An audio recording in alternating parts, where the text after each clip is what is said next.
The National Prayer Breakfast this year will go down as an unmitigated moral disaster. Ostensibly brought together by well-meaning religious intentions, political leaders proceeded this morning as if nothing happened. This, hours after they all knew of a school dormitory fire that had killed more than 10 girls, 16 precisely. There's something almost impressive about Kenyan politicians. No matter what is happening in the country, they always seem to have energy for politics. Fuel prices go up, politics. Cost of living crisis, politics. Public anger, politics. Transport paralysis, politics. Every single day there's a rally somewhere. Every weekend there are several. Convoys moving, microphones screaming, leaders sweating on top of cars, promising a better future. And what perhaps confuses Wananchi is this. When exactly do these people govern? Kenya now feels like one long campaign rally, occasionally interrupted by economic hardship. And yes, we are constantly told these are development tours or empowerment meetings. But people are beginning to notice something very interesting. You see, fellow Kenyans, for those who are Bible readers, I was reading a Bible verse today, the book of Matthew chapter 15 verses 8, which says that these people love me with their lips, but in their hearts, it's very far. They are very far away from me. They only love me with their lips, like, oh, praise God, we love Jesus. But when you look at their heart is far away from God. Now, I'm talking about this because of the prayers breakfast that just happened at Safari Park. Rachel Ruto had her own, and then William Ruto also came and did his part. And of course, that is what I want us to talk about. The news gang talked about it, and they talked about it in different angles, different places, like in different ways. KAIKAI is the one that handled that issue of prayers breakfast. So basically what I want you to do, fellow Kenyans, I want you to listen to what the news gang squad said. I told you that if there is a day that you dare not to miss, if you miss it on Citizen TV, always make sure that you tune into or you watch Bonita Media every morning before midday. Kabla ya saa 5 ifike, we angalia tu jua kulikuwa na news gang and I didn't get everything. You will come to know everything. You'll just come to get everything that was said, a recap of what happened. KAIKAI was talking about something here, but before we basically talk about, or before I give you that video so that you can watch it from the beginning up to the end, KAIKAI spoke, Jamila was there, Sam Gitu was there, and YVON, of course, Bonyo was not there today. There is an announcement to the Bonita Media community and family. And guys, I would like you to watch this news or this announcement concerning charity work that we are doing. And I asked that we can do a challenge of 100 bob, 100 bob, or even 200 shillings. Whatever you have, just use the number on the screen to send so that we can make sure that at least we enroll this lady back to the hospital, and then we help her where we can, so that at least maisha yake ianze kurudi iwe nzuri jinsi ambavyo ilikuwa hapo awali. To the Bonita Media community and family, fellow Kenyans, we have a project here. Actually, it's a very painful story, but I will request all of us, if you're watching and you are willing to help, I would like us to come together to at least help this family.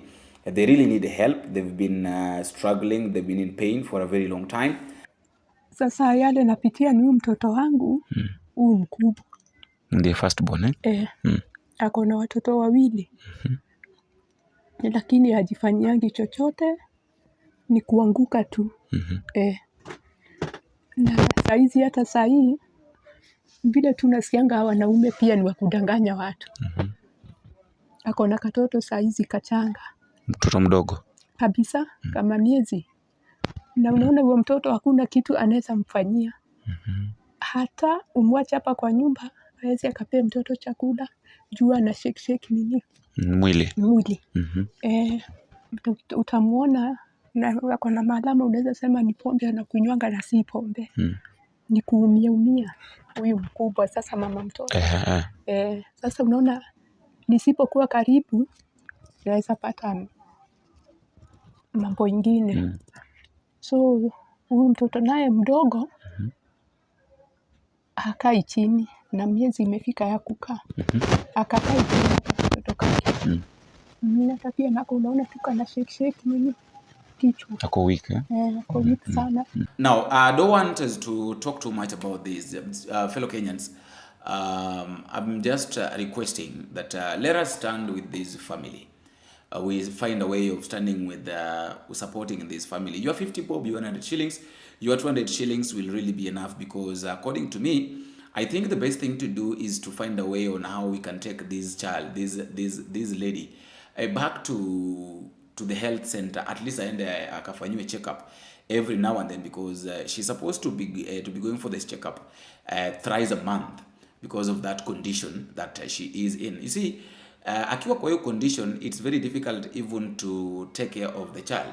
Na umesikia mamake anasema ya kwamba mamake haizi akatoka nje, kwa sababu akitoka kidogo hivi akirudi, pengine huyu msichana ameanguka, kwa sababu nimekuambia kuna ugonjwa wa kuanguka, pengine ameanguka, na akianguka basi mambo inaweza karibika, hata anaweza kaua mtoto.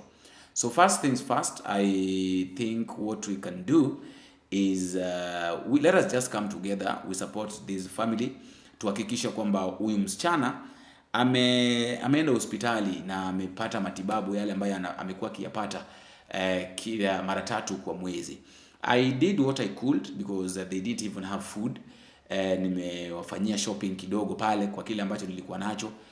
Nikawapa kile cash kidogo, alafu pia nikamnunulia dawa ambazo zinaweza zikamsustain for the time being. So I'm just requesting you guys that we come together, we support this the lady. At least kama tunaweza mkamsupport, hiyo health condition yake ndio imeniuma sana. And then nasikia kwamba mamake pia ana ugonjwa na ako positive, so it becomes stressful. Na pia umejua hiyo pressure pia inaweza panda. So kama tunaweza pata tu watu, mtu aseme kwamba mimi niko na 1000 hapa, acha nikutumie 1000, 2000, 5000, 10000, 500 tu, 100, 200, hata shilingi 50, najua itafanya kazi kubwa sana kuhakikisha kwamba huyu msichana pamoja na mtoto wake wako kwa hali nzuri. You know, the hand that giveth is the hand that receiveth. That is normally my norm. That is what I normally say, that ukipeana kwa roho ulio wazi, nawe pia utabarikiwa. We are not forcing. I know saizi mambo imekuwa ngumu, hali ni ngumu kwa kila mmoja, lakini tukija wote pamoja tuhakikishe kwamba tumesaidia hao watu. Pengine Maulana anaweza kasikia maombi yetu. We never know where the blessing is going to come from. Just use the number of the screen, and then I know that all is going to be well. That is exactly what we are doing, and I really thank those who've already decided, or those who decided to do their part. Whatever you sent, just know that it's safe, and I'll show you guys the work of your contribution, or what your contribution has done. Kuna wale watu ambao wametuma 100, kuna wale watu ambao wametuma 50, kuna wale watu ambao wametuma 200. You've sent, you know the money that you've sent. I can't just say that kuna mtu ametuma 200 hapa 100. I can't mention your name, but at least you know that I've played a very big part. Hata mimi jina yangu imepatikana pale. Wale watu ambao wamesaidia yule msichana wakibarikiwa, ama Mungu akiamua kwamba anataka kubariki wale watu ambao wameguza maisha ya yule msichana, nami pia wacha nigaguswe hapo. 100 yangu 1, 100 yangu 2, 1000 yako 5, 1000 yangu 2, 1000 yangu 3, wacha nitupe pale, angalau ikasaidie mtu ambaye ana shida kubwa, ambaye anataka usaidizi, because through those channels, that is how God blesses us. We might not know how, we might not know where our blessings sometimes comes from, but our blessings comes from such places. Now, I want you to listen to the news gang, to this team, from Linus KAIKAI to go to Jamila, we go to YVON OKWARO, we finish with Sam Gituku. And then after listening to everything, guys, you'll also tell me what you think. What is your perception, or what is it that you think the comment. What do you think? What do you think, according to what you've heard, or what is happening in the country? Because we've been here in this country, we've been doing these videos every now and then. But now there is that thing that you feel like, oh, this one we need to talk about this. This one is happening. So, what is that thing that you really feel like, this one really needs to be discussed, or this one is a major problem that really needs to be tackled? Watch this, and then you also tell me where you're watching this video from. Don't forget to click the subscribe button. The National Prayer Breakfast this year will go down as an unmitigated moral disaster. Ostensibly brought together by well-meaning religious intentions, political leaders proceeded this morning as if nothing happened. This, hours after they all knew of a school dormitory fire that had killed more than 10 girls, 16 precisely. The so-called prayers made no mention of the incident, its victims, or even the distressed families that were still making their way to Gilgil. I watched in utter shock and horror as speaker after speaker went on about their prayer breakfast business, making no mention of the Gilgil tragedy. So much for a prayer gathering. I hope this is not too harsh. This was Kenya's most heartless gatherings in recent times. This gathering simply lacked humanity. This prayer breakfast failed the most basic human test of empathy, that basic instinct of one human being feeling the pain of another. Those were heartless people, all of them. They did not care about the feelings of the parents of 16 innocent schoolgirls lying in cold ashes in the aftermath of the dormitory fire. I presume the girls were too distant for them to relate with. They did not know who they are. Clearly, none of them was a daughter of any of them. Just some obscure girls of some distant public school. These were anonymous little souls, not big enough to interfere with a grand party and the flow of a breakfast and a prayer. I waited for any of the speakers to show just some little trace of humanity. There was nothing. And when President William RUTO finally spoke about the incident, he called it an incident, he could not even get the name of the school right.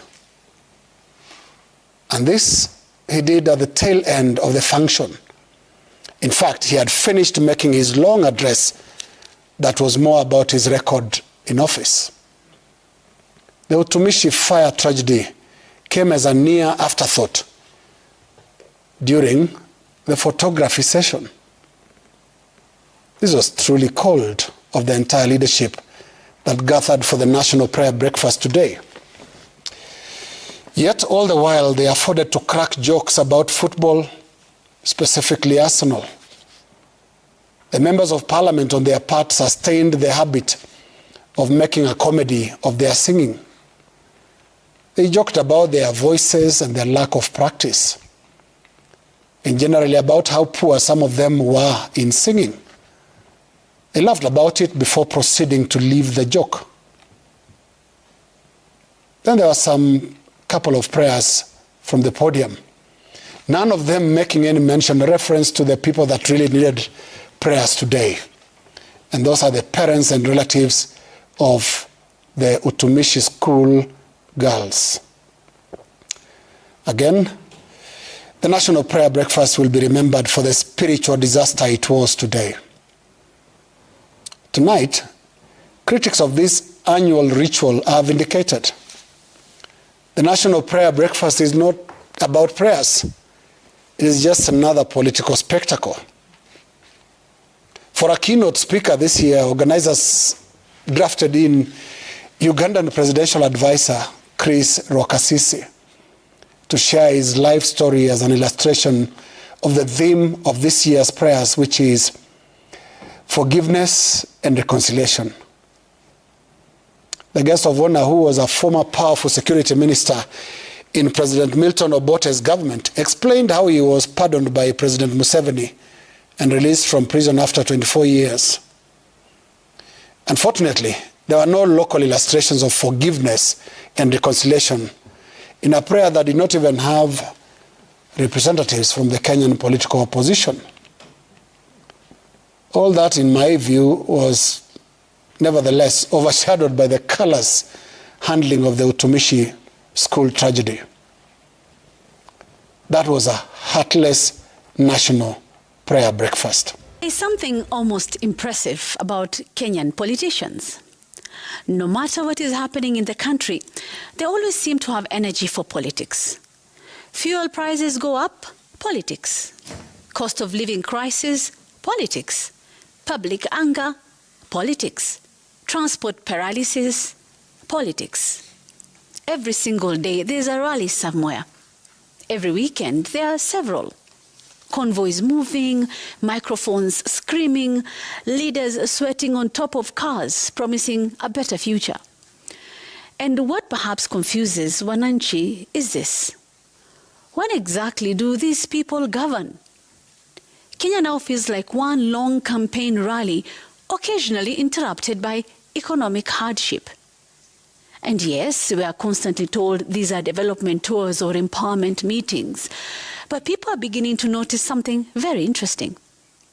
There is always a launch, a road here, a market there, a housing project, and sometimes a fresh promise is being launched.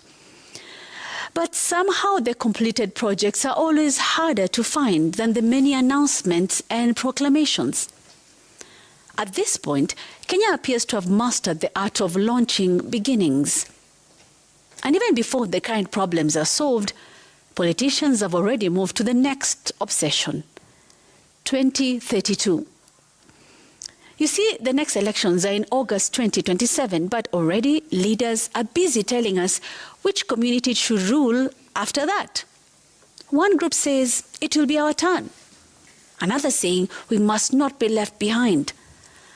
Others are already negotiating succession mathematics 7 years in advance.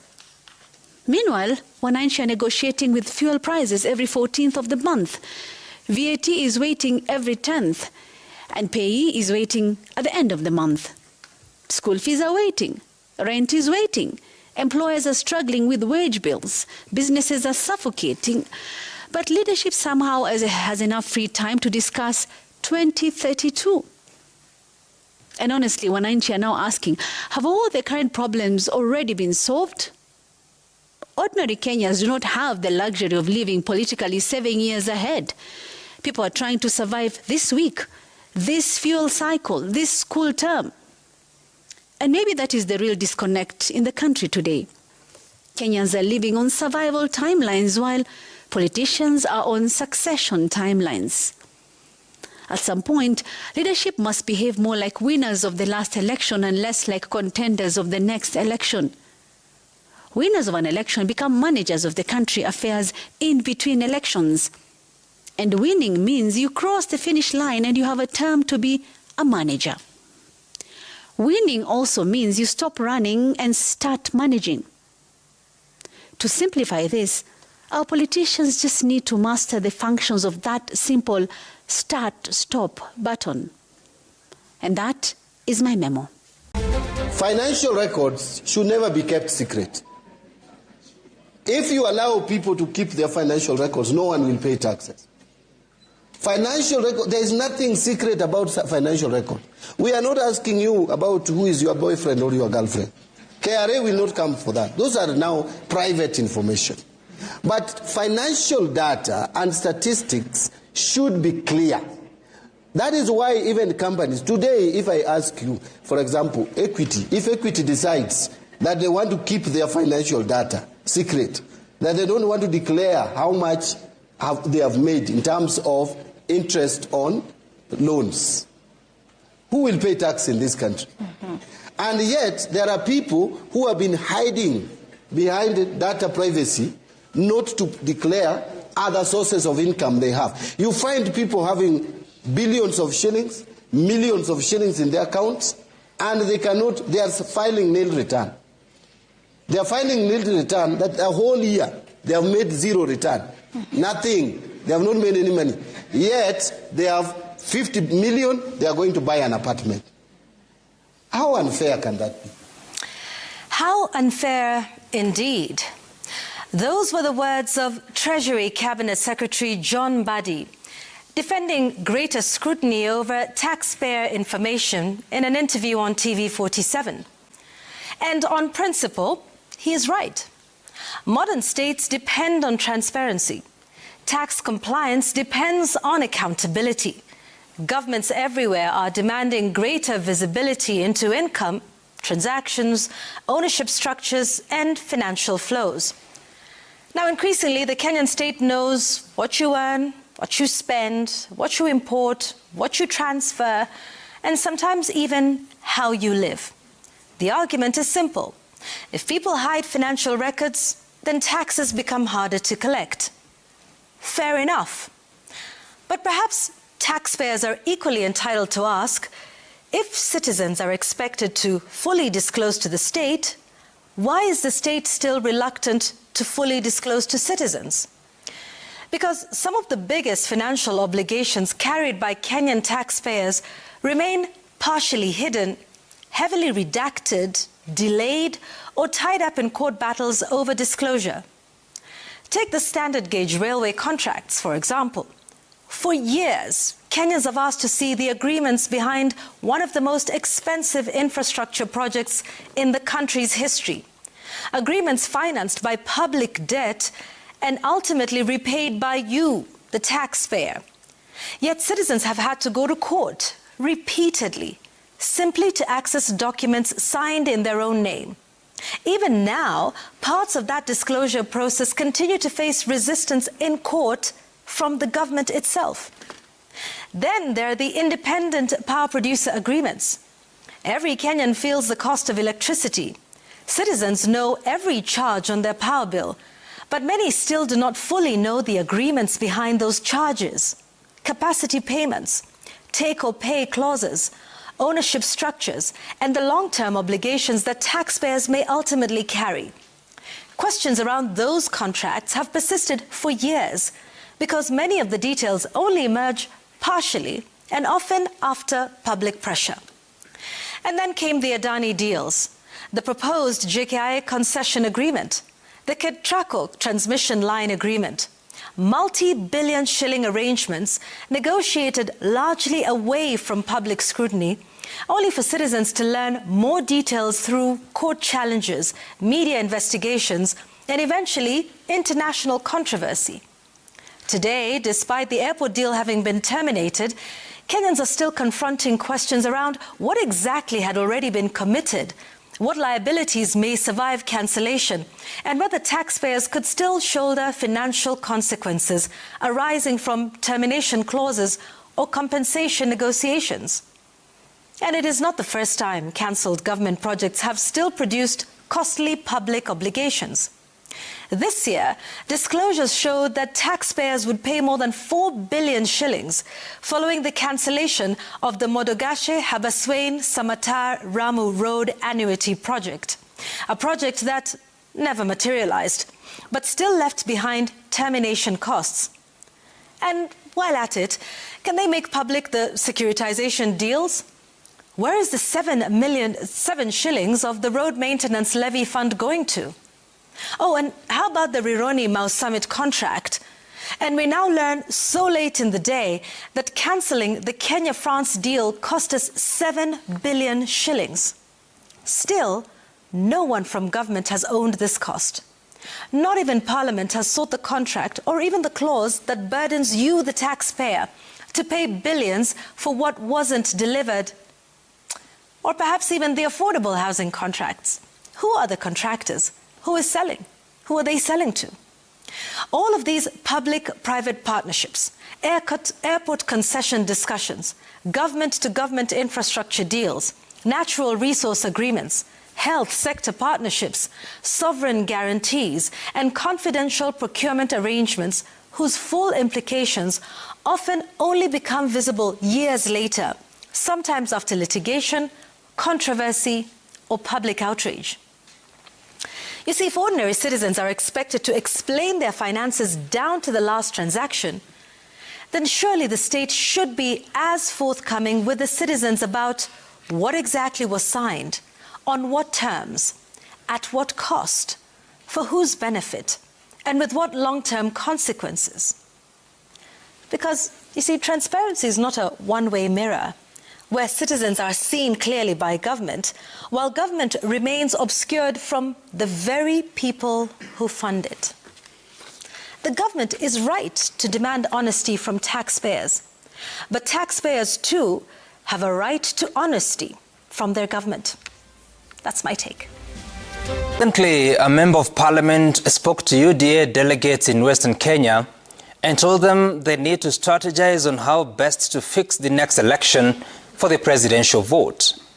Charles Gimose, a member of parliament of 13 years, asked them to, quote, "Wakati mtakuwa kwa polling stations, jaribu mfanye ukarabati wa hali ya juu." And he said a few other things in his local dialect as the audience responded, "Lazima apite." There was laughter and low-tone murmurs, perhaps as the rest of the audience processed what exactly the legislator, who is also a lawmaker, was saying. Charles Gimose is a lawyer of more than 40 years with Masters of Law from an American university. After saying what he did, the few days that followed saw a few leaders call the Hamisi MP out, with those in the higher ranks of the UDA party defending that they are a democratic party and government. Those opposed to the ruling party took note of the sentiments and rehashed the claims that current regime intends to rig the election. Now, it is not a matter of who is right or wrong. It is not a matter of who is mobilizing whom for what. It is more about the damage that politicians bring to Kenyans. You see, today Kenyans are living the consequences of their decisions in 2022. As they trooped to their polling stations on the early morning of that Tuesday, armed to choose their leadership, while also teaching a lesson to those they thought had taken them for granted. And such are elections the world over. But when those elected to make laws, oversight executive offices and bodies, when they begin a campaign to tarnish the credibility of elections, when they call upon their grassroots supporters to mobilize and find tricks and tactics of how to fix an electoral outcome, what exactly do they want Kenyans to believe? And then you check the record and find that MP Gimose has only spoken 4 times in the current parliament since 2022. 2 of those times are this year, 2026, meaning that between September 2022 and December 2025, he spoke 2 times on the floor of the National Assembly. The record, according to Mzalendo Trust, that tracks activity by MPs in the House, shows that he has voted 5 times since September 2022, including 2 times in support of the Finance Bill 2023 and the Finance Bill 2024. And yes, speaking of voting on the floor of the House is not exhaustive in assessing the diligence of an MP, but it can be indicative, which makes the MP's performance telling. For a lawyer to ignore the great opportunity available to a ranking member in the House, but go ahead to call on party delegates to look for rigging tactics, he must understand something so well, that the vote outcome at the polling station is final and therefore critical. And so when the clarion call is for tricks to be sought, what are the rest of Kenyans supposed to do? In a country where suspicion defines our public affairs, is it fair to keep raising it? Even if that is the plan by some quarters, what value does it offer to publicly declare it? You know what it can do? It can suppress voter participation in elections. It can give the illusion that this is already decided. It can provoke candidates who lose an election fairly to believe they were rigged out. And then what follows? Now, 19 years ago, Kenyans killed each other defending their votes in the 2007 presidential election. There were all manner of allegations of rigging from across the political divide. In the end, a commission called to review the 2007 election concluded that it could not tell who won that election. This is a scar that remains on the country's soul. For elected officials to spread the gospel of fear, the gospel of make-believe, it is reckless and irresponsible to believe that the country only exists for elections. But then, should political parties pursue accountability for irresponsible remarks from those in their ranks? When recklessness is overly allowed to take root at public podiums, political parties must be reminded that they are public institutions funded by taxpayers. They owe a duty of care and responsibility to Kenya and Kenyans. To condemn and let live is not sufficient. Calling people to rig an election cannot count for freedom of expression. It is senseless. That's my sense tonight. 30 seconds, Yvonne, as we finish. Yeah. I think it's an image. It's a President Ruto's political style, Yvonne. He's built, I think, much of his political identity around being among the people. You know, he thrives in crowds. He walks into packed gatherings. He breaks protocol to greet people directly. He enjoys these spontaneous interactions with wananchi, you know, because, you know, accessibility and all that. But once someone becomes head of state, I think the risk profile changes completely. It's good that the president wants to interact with people. It's good that he wants to be seen as a people's president. But the president's security is different. You do not wait for danger before you act. You try and prevent it before it happens. And just the clips we've been showing, 1, 2, 3, 4, I think 5 incidents since 2022. That's just in the past 4 years. People get so close to him. And it's actually pretty worrying. They've made changes, but I think this should not have been allowed to happen even once, let alone 5, 6 times, Yvonne, because the president's security, this office itself represents national stability, the office of the president, and should be treated as such. I mean, what we're seeing wasn't pretty.